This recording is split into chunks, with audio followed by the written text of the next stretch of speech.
when we look at like you as a teacher dealing with this, when you deal with students who are very sort of as you say, addicted to social media, scrolling with the short content format now, where it's very popular. How do you deal with it? It's tough. Okay. It's tough to deal with it. One of the things is like through our lessons, while most teachers are aware of this, when we take our teacher's oath and all that, sometimes when we look at it, their character, when it's wrong or when their character is deteriorating, it's part of our responsibility to also try to get them out of it. So even during my time in school, we did have teachers who really could give us the push when we move away or stray away.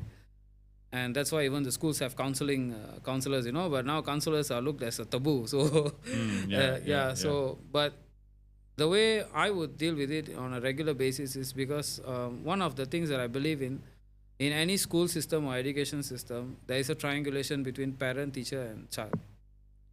So before speaking to the child, I will speak to the parent because they need to know.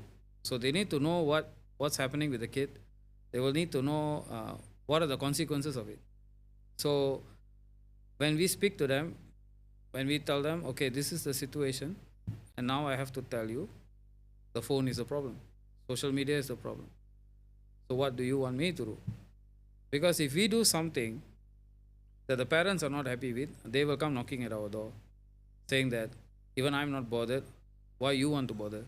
So when we... you mean parents actually say that to you? Yeah.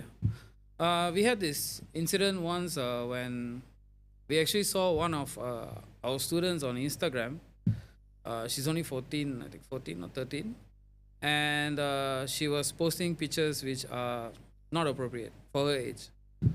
So, but many people are not aware of the Child Protection Act, so they just think they can, if it's their child, they can do whatever they want. So when we saw this picture, we told this kid like, you shouldn't be doing this. And then she quotes like, oh, my mom is aware of it. She's okay. So when we spoke to the mom, and then she says like, yes, I'm okay with it. I'm aware of what she did. So it went to the extent where I had to tell the mom like, okay, are you aware of the Child Protection Act or not? You please go and have a read first, because someone can just report you. And then I think she took it very seriously, and then she told the daughter to remove everything, because there are certain things that they are not allowed to do. In fact, some of them are not even supposed to have social media because there's an age limit. So like recently YB Fahmy said that WhatsApp, the rules and regulations or whatever, it says that 16 and above. So at the end of the day, if you allow something that is not the child's age, and so the parents have to take responsibility. So normally we will talk to the parents first, and we will tell them, okay, this is what's happening, and so what do you want me to do?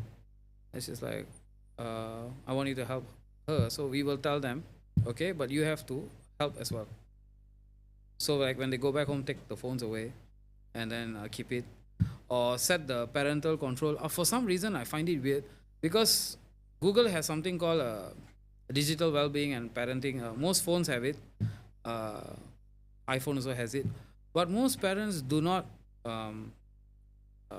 set the parental control where they can actually monitor what the kids are doing on their phones. So one is maybe because they are unaware of this, or maybe they just don't want to do it. So we will, in that way, we will try to set the parental controls for them.